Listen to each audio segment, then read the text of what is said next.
One of the things that always frustrates me is load shedding. Luckily, I don't have that problem anymore because I found the solution to rendering animations without worrying about when am I going to get near the PC to switch it off or switch it back on. Now, the way how it goes, because usually rendering MP4s, there's a problem. The problem with rendering MP4s is if anything happens, you have to restart the whole process. And that's usually what people do. And I live in a third world country, South Africa. And what is load shedding? Load shedding is basically, load shedding is when the power outage takes place, which is planned to save power, to save money, but it's because of, due to corruption and monopoly, we have this problem. Solar panels is the next way to go, but not everyone can afford solar panels, and then they're trying to get rules, and I'm going here on a tangent. So let me get straight to the point of that the solution is very simple. It's image sequences, and EXRs is actually the thing that we'll be using. So we have our scene here of the blend file. We have it here, and we want to render it, and usually it's on FFmpeg, and then you go to Martoshka or MP4s. But we're going to change the file format to OpenEXR. There's a difference between OpenEXR and OpenEXR multiplier. Multiplier is if you want to do multi-layered. That's when you get to Fusion or Nuke. That's for another time. I'm just going to go with OpenEXR, and then the codec is going to be DWA lossy or DWAA lossy, but we're going for the second one because it's smaller and the compression is a little bit more and you don't see a difference. The reason why we're going for EXR than PNG is because PNG, you're indoctrinated with so much resolution or data, but the problem is color data of the information that it has is actually far less than EXR. EXR works with linear data, color data. So it's all the way to 32 bits. So if you have fire, you can actually go and see in the detail. But there's a problem. We're going to see when we import it in DaVinci Resolve.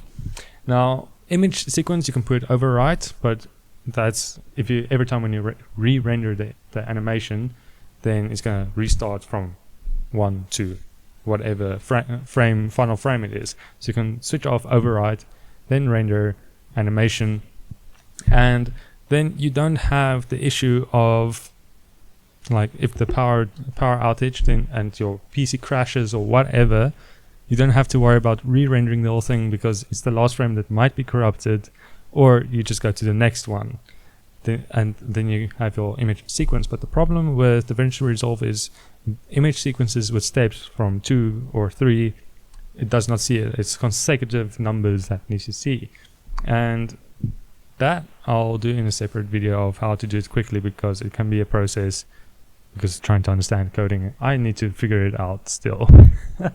Anyways, now in order to get it in the link in the description, we have the GitHub, and you're just going to go to code and download the zip, and zip is going to wherever you want it to be save.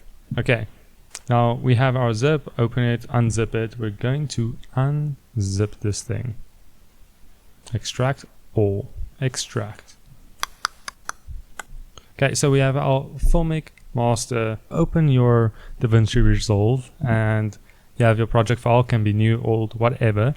You go to the not the project manager, project settings, the cog, and then you go to color management, open LUT folder, and then you'll have your folder with all the LUTs in there. You can see I've named mine, but just for the sake of showing this, you just take this, drag and drop it in, but I'm just gonna rename this instead to 001 filmic resolve master.